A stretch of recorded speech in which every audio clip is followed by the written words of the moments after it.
어리석은 자는 그의 마음에 이르기를 하나님이 없다 하도다. 그들은 부패하고 그 행실이 가증하니 선을 행하는 자가 없도다.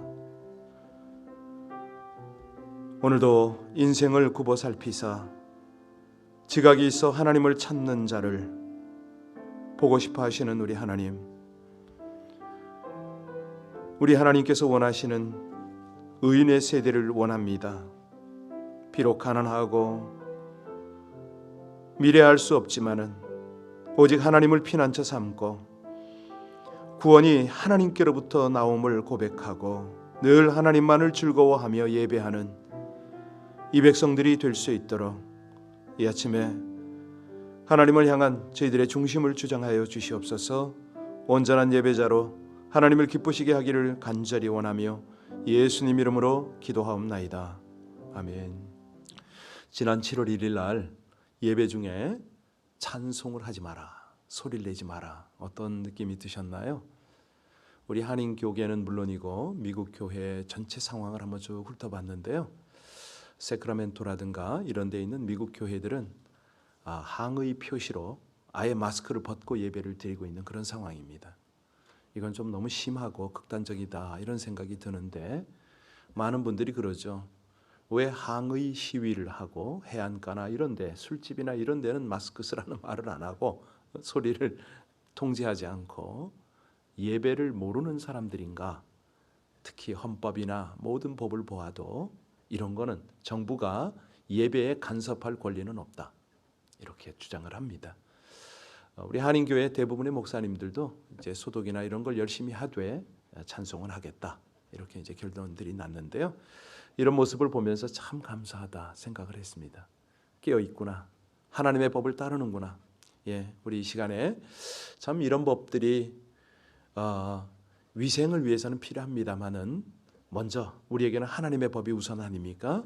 그래서 우리 성도님들이 이런 우선순위를 잘 알고 무엇보다도 예배의 그 중심에 포커스를 좀 잡도록, 흔들리지 않고 세상 가운데 이런 거에 우리가 조심은 합니다. 마스크도 하고 소독도 하고 해야 되지만, 그러나 예배에 있어서는 우리 교회도 하나님을 전심으로 예배할 수 있게 해달라고, 우리 합심으로 함께 오늘 금요 예배가 있고 또 주일 예배가 있지 않습니까? 우리 성도님들 요동하지 않게 해달라고 합심으로 우리 간절히 주님 앞에 기도 올리겠습니다.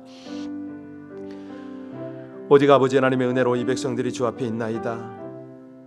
사람의 근본 목적이 하나님을 경외하고 하나님을 예배하는 것이라, 우리 하나님을 예배하기에 여러 가지 제약이 있지만은 지혜롭게 대처하며 이 모든 일을 통하여 하나님께는 영광이고 모든 백성들, 우리 성도들에게는 더욱 신앙이 깊어져가는 그런 계기가 되기를 간절히 원합니다. 아버지 하나님, 참으로 우리 모두가 하나님을 예배하는 그 예배에 있어서 무엇보다도 하나님을 경외하고 하나님을 섬김에 있어서 우리 신앙의 첫 자리, 우선순위가 될 수 있도록 우리 모든 성도님들을 주장하여 주시옵소서. 참으로 이런 것들 때문에 신앙이 타협이 되어지고 또 아버지 하나님, 이 모든 것들에 눌림이 있어서는 안 되겠사오니 성령으로 충만하게 하시고 은혜로 충만하게 하여 주옵소서. 지혜롭게 하시고 모든 일에 믿음과 감사함으로 담대함으로 대처할 수 있도록 주여 주장하여 주시기를 간절히 원합니다. 우리 하나님께서 신실하게 주의 백성들을 오늘도 인도하심을 감사를 드립니다. 모든 영혼들을 우리 하나님 소생케 하시고 더욱 능력 있게 하여 주시옵소서. 귀한 날을 주신 하나님을 감사하며 예수님 이름으로 기도하옵나이다. 아멘. 시편 144편 15절까지 합독하시겠습니다. 나의 반석이신 여호와를 찬송하리로다. 그가 내 손을 가르쳐 싸우게 하시며 손가락을 가르쳐 전쟁하게 하시는도다. 여호와는 나의 사랑이시요 나의 요새시요 나의 산성이시요 나를 건지는 이시요 나의 방패이시니 내가 그에게 피하였고 그가 내 백성을 내게 복종하게 하셨나이다. 여호와여, 사람이 무엇이기에 주께서 그를 알아주시며 인생이 무엇이기에 그를 생각하시나이까. 사람은 헛것 같고 그의 날은 지나가는 그림자 같으니이다. 여호와여, 주의 하늘을 들이우고 강림하시며 산들에 접촉하사 연기를 내게 하소서. 번개를 번쩍이사 원수들을 흩으시며 주의 화살을 쏘아 그들을 무찌르소서. 위에서부터 주의 손을 펴사 나를 큰 물과 이방인의 손에서 구하여 건지소서. 그들의 입은 거짓을 말하며 그의 오른손은 거짓의 오른손이다. 하나님이여 내가 주께 새 노래로 노래하며 열 줄 비파로 주를 찬양하리이다. 주는 왕들에게 구원을 베푸시는 자시요 그의 종 다윗을 그 해하려는 칼에서 구하는 자이시니이다. 이방인의 손에서 나를 구하여 건지소서. 그들의 입은 거짓을 말하며 그 오른손은 거짓의 오른손이니이다. 우리 아들들은 어리다가 장성한 나무들과 같으며 우리 딸들은 궁정의 양식대로 아름답게 다듬은 모퉁이 돌과 같으며 우리의 곳간에는 백곡이 가득하며 우리의 양은 들에서 천천과 만만으로 번성하며 우리의 수소는 무겁게 실었으며 또 우리를 침노하는 일이나 우리가 나아가 막는 일이 없으며 우리 거리에는 슬피 부르짖음이 없을진대 이러한 백성은 복이 있나니 여호와를 자기 하나님으로 삼은 백성은 복이 있나이다. 아멘. 우리가 날마다 기도하지만 그 믿음의 사람들조차 교회조차 성도들 앞에조차 연속되는 문제가 있죠. 그렇다면 인생이나 신앙생활도 그 문제를 극복하는 과정이다. 이렇게 볼 수가 있을 겁니다. 인간이요 문제를 극복하기 위해서 많이 노력을 합니다. 그런데 그 문제를 온전히 극복할 수 있느냐? 이건 아니지요. 우리가 문제 앞에 쓰러지지 않고 인생의 문제들을 해결하며 사는 길, 이제 이걸 찾아갑니다. 그래서 우리가 신앙생활 하는데 우리가 믿기로는 어디에 이 문제 해결점이 있다고요? 예, 하나님 안에 있습니다. 여호와를 나의 하나님으로 삼고 섬기다 보면 문제를 해결하고 복을 받는다. 예, 오늘 그 주제가 바로 이건데요. 이 세상에는 하나님을 섬기는 사람보다는 사람을 섬기고 물질을 섬기고 명예를 섬기고 권력을 섬기는 사람들이 참 많습니다.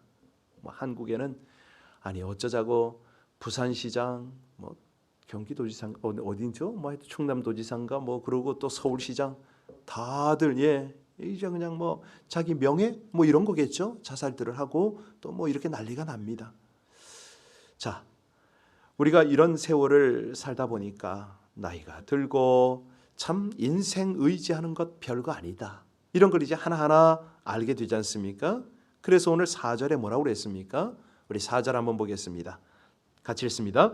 사람은 헛것 같고 그의 날은 지나가는 그림자 같으니이다. 그렇습니다. 이 사람이란 것, 참 인생이란 것 더덥지요. 그래서요 속담에 그런 말이 있습니다. 음식을 따르지 말고 어른을 따르라. 어떤 사람들은요 먹는 거에 목숨 거는 사람이 있어요. 그런 수단, 그 먹는 것 때문에 수단 방법을 가리지 않고 애쓰지 말고 훌륭한 어른을 따라다녀라. 왜? 그 어른이 가는 곳에는 먹을 것이 있다. 그 말이죠. 이건 진리예요, 진짜. 진리라고 말하기는 성경이 진리니까. 세상의 지혜죠. 그렇습니다. 마찬가지입니다. 우리가요 문제를 해결받고 복을 받기 위해서는 하나님을 믿는 게 아니고 하나님을 잘 믿어봐라. 그러면 문제도 해결되고 복도 받는다. 이런 원리죠. 하나님을 올바로 섬기고 올바로 믿으면 하나님께서 삶을 변화시켜 주시잖아요. 지혜를 주셔요. 능력을 주세요. 하나님의 권능이 함께 하세요. 그러니까 변화가 되고 문제가 해결이 되고 축복받는 그런 삶을 살게 되는 거죠. 자, 오늘 시편 144편은 어떤 내용이냐면 다윗이 통일 이스라엘의 왕이 된 후에 아람 또 암몬 연합군과 전쟁을 합니다. 그때 전쟁을 하게 되면서 하나님 앞에 예배를 드리고 제사를 드리는 바로 그때에 지은 시입니다. 다윗은 어떤 상황에서도 늘 하나님께 예배를 드렸잖아요. 예배를 드리고 나면 다윗은 용기, 지혜, 100배 충만합니다. 왜? 하나님께서 자기와 함께하는 걸 믿었기 때문에 그렇습니다. 오늘 본문에도 보면은 정말 이 연합군이에요, 연합군. 그러면 수세나 모든 면에 있어서 밀리잖아요. 큰 문제에 봉착을 한 거죠. 그래도 다윗은 전혀 두려워하지 않습니다. 걱정하지 않습니다. 왜요?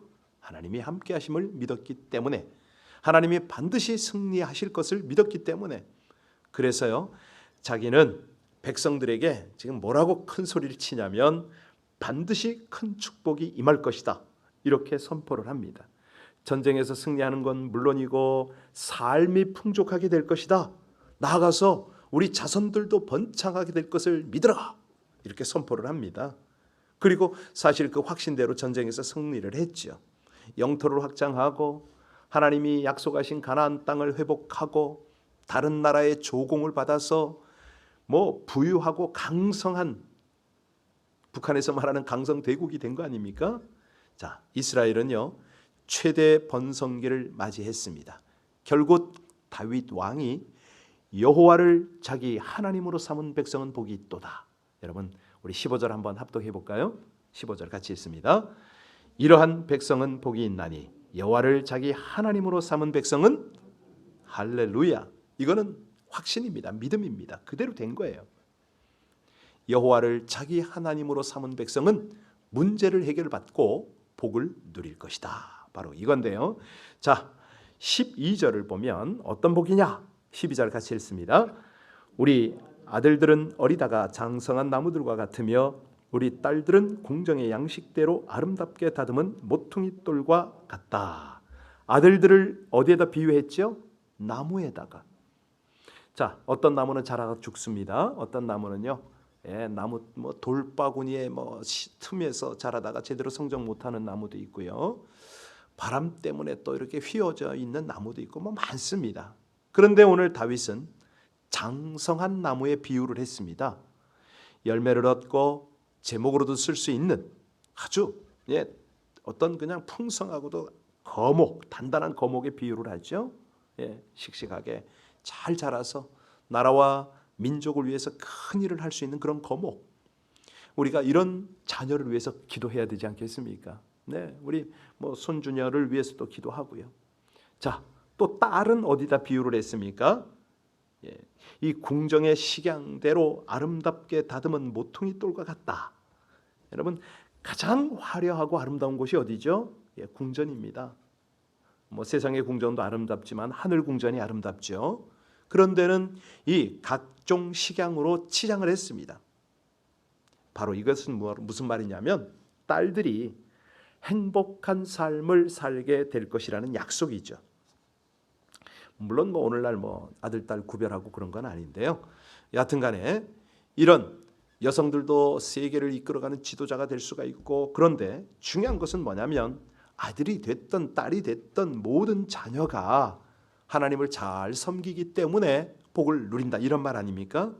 하나님을 섬기고 말씀대로 살고 계명을 지키는 집안 자녀들은 하나님께서 이 천대까지 번성케 해 주십니다. 은혜를 주세요.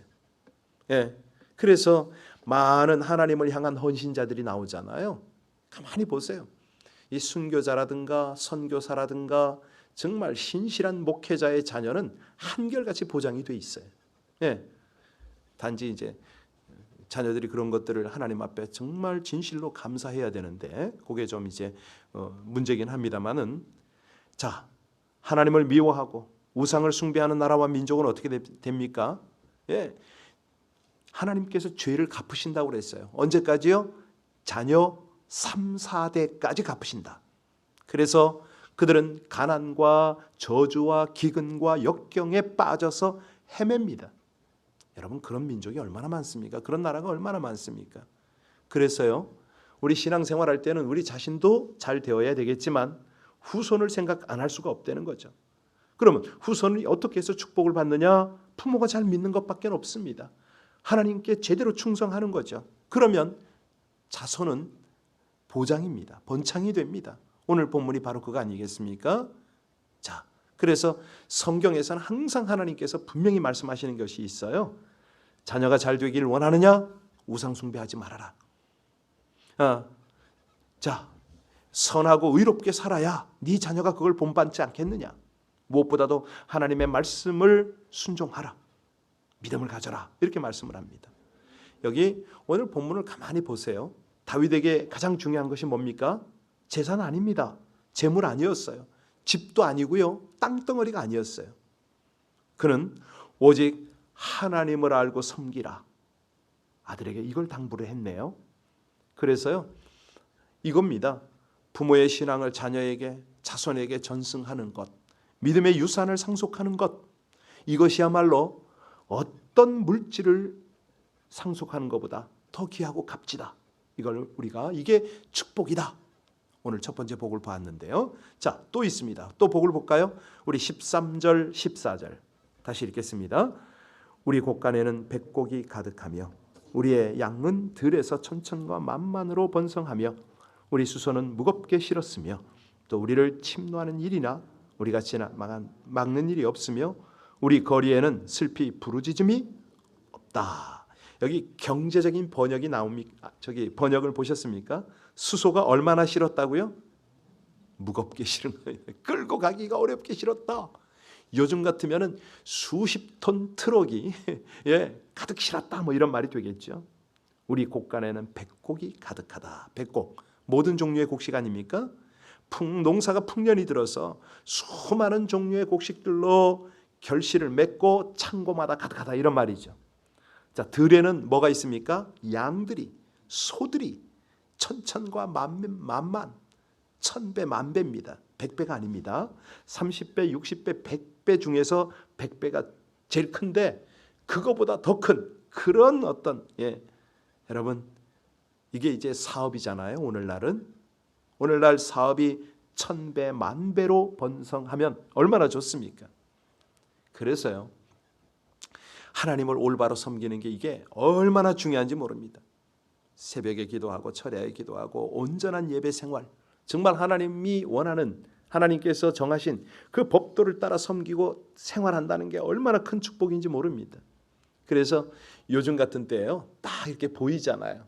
사람들의 신앙이 보여요. 하나님께 복받을 사람들이 보여요.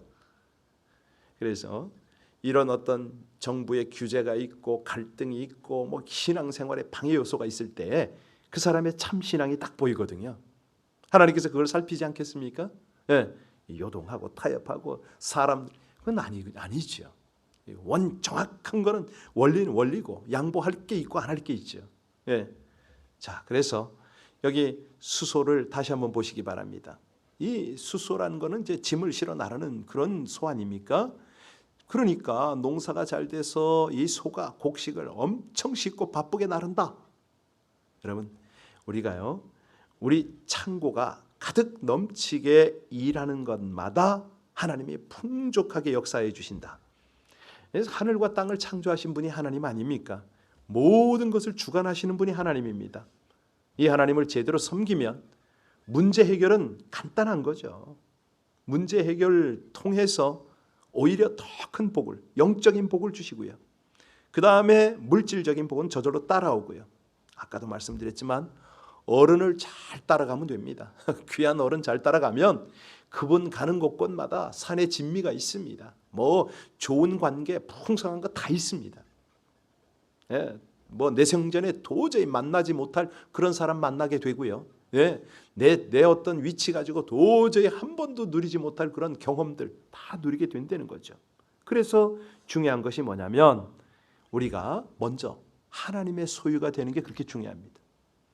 내가 하나님을 소유하려고 하면 안 되죠. 내 자신이 하나님의 소유 속에 들어가는 겁니다. 이게 이제 오늘 아침에 다윗이, 아니 오늘 우리 설교 제목처럼 문제를 해결받고 복을 누리는 비결이 바로 이거예요. 그러니까 하나님 안에 내가 들어가리라. 항상 기도와 신앙생활 이런 중에 그것이 정확해야 됩니다. 내가 하나님을 소유하지 않고 내가 하나님의 소유가 된다. 자, 그러면 이제 어떤 결과가 있냐면 하나님을 위해서 살게 됩니다. 내 목적이 아니라 하나님을 위한 삶이 그냥 되는 것이죠. 그때부터는 모든 것이 당당합니다. 다시 말하면 하나님을 섬기다 보니까 완전히 순종적 삶이 되거든요. 교회 왔다 갔다 하는 게 아니고요. 뭐 예배에 타협하고 뭐 이런 게 아닙니다. 그냥 하나님 앞에 온전히 올인을 합니다. 그러니까 세상이 볼 때는 참 당당한 거죠. 자, 몸과 마음과 뜻과 모든 것을 다해 하나님께 완전히 순종하고 충성하는 삶. 그게 뭐냐면 바로 하나님의 뜻대로 사는 사람 아닙니까? 그거죠. 하나님을 믿고 그 말씀에 순종하고 그 뜻에 복종을 하니까 그 자세 자체가 문제가 없는 겁니다. 문제가 다 해결이 될 뿐만 아니라 정말 하나님이 형통하게 하고 부요하게 하는 그런 복을 누리게 되고, 무엇보다도요 14절에 보면요 이런 은혜를 빼앗기질 않습니다. 14절 다시 한번 읽습니다. 우리 수소는 무겁게 실었으며 또 우리를 침노하는 일이나 우리가 나아가 막는 일이 없으며 우리 거리에는 슬피. 그렇습니다. 사실 우리는요 여기 보니까 막는 것 없고 부르짖음이 없다, 이렇게 슬피 부르짖음이 없다고 그랬잖아요. 빼앗기지 않도록 지켜주시겠다, 이 약속이죠. 그런데 우리는 여전히 약하잖아요. 언제 어디서 어떤 공격을 받을지 모릅니다. 특별히 예수를, 하나님을 제대로 섬기고 믿기 시작하면요 영적 공격은 장난이 아니에요. 늘 공격을 당합니다. 자, 이 사단의 공격으로부터 우리가 가진 것을 빼앗길지도 모릅니다. 그런데요 오늘 하나님은 뭐라고 그러십니까? 보호하시겠다는 거예요. 인도하시겠다는 거예요. 하나님을 우리 삶의 주인으로 삼을 때에 하나님은 철저히 보호하시겠다, 인도하시겠다. 그래서요 결론이 하나님을 제대로 섬기는 자는 복이 있다. 자녀들이 복을 받는다. 물질의 복을 받는다.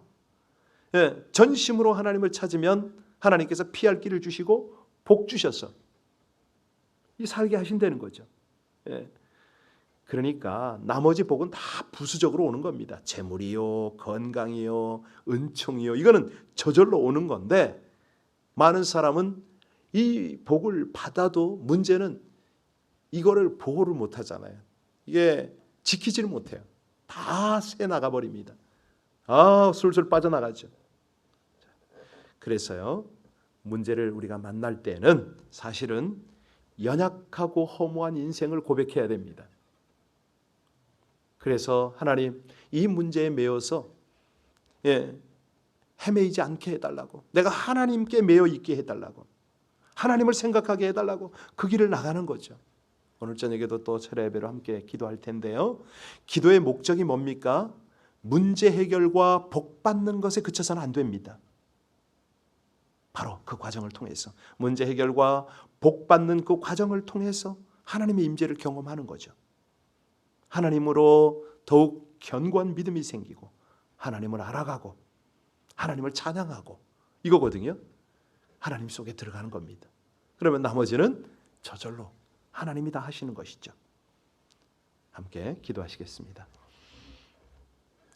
세상에서 누릴 수 있는 어떤 복보다 유일하고 참된 복이신 하나님을 찬송하며 그 길을 따르게 하여 주옵소서.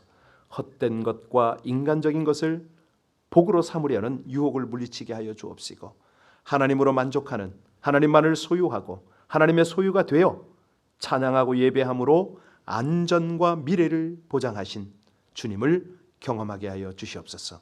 항상 함께 하시는 하나님이 주시는 영적인 부요와 사회적인 안전과 경제적인 풍요를 누리며 나누게 하여 주시기를 간구하며 예수님 이름으로 기도하옵나이다.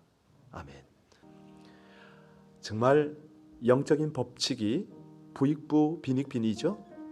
이 새벽에 오시고 이 새벽에 온라인으로 예배하시는 여러분들이 복된 게, 내가 믿음을 지키려고 하니까 하나님은 은혜를 점점 주십니다. 깨우침을 주시고 담대함을 주셔요.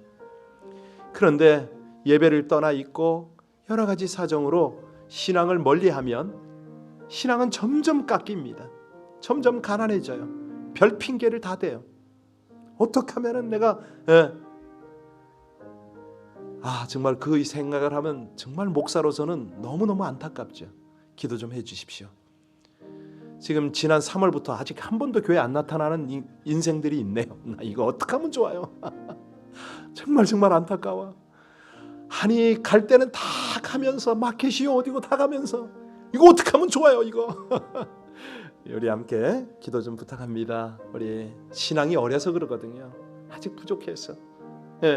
저들이 담대한 신앙을 갖도록 핑계보다는 더욱 하나님 앞에 경외함으로 하나님을 섬기게 해달라고 우리 합심으로 간절히 기도 부탁합니다.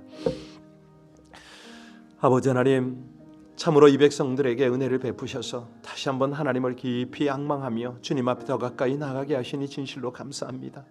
아버지 하나님, 그러나 우리 마음 가운데 간절함이 있습니다. 온 성도들이, 연약한 성도들이 우리 주님을 온전히 붙잡고 주님 앞에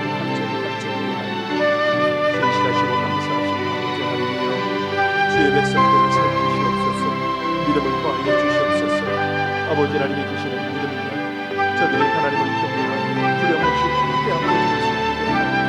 오 아버지 하나님, 우리 하나님을 더 깊이 경험할 수 있도록 하나님 말씀 묵상과도 함께 힘쓰게 하여 주옵소서. 저들이 우리 주님을 더욱 간절히 찾을 수 있도록 하나님 모든 상황을 기도하여 주시기 바랍니다. 아버지 하나님, 세월이 아깝고 참으로 때가 빠르고 우리 온 성도들 모든 교회들이 여기같이 하나님 경외하기를 힘쓰고 예배에 힘쓰고 무엇보다도 아버지 하나님의 뜻을 분별하며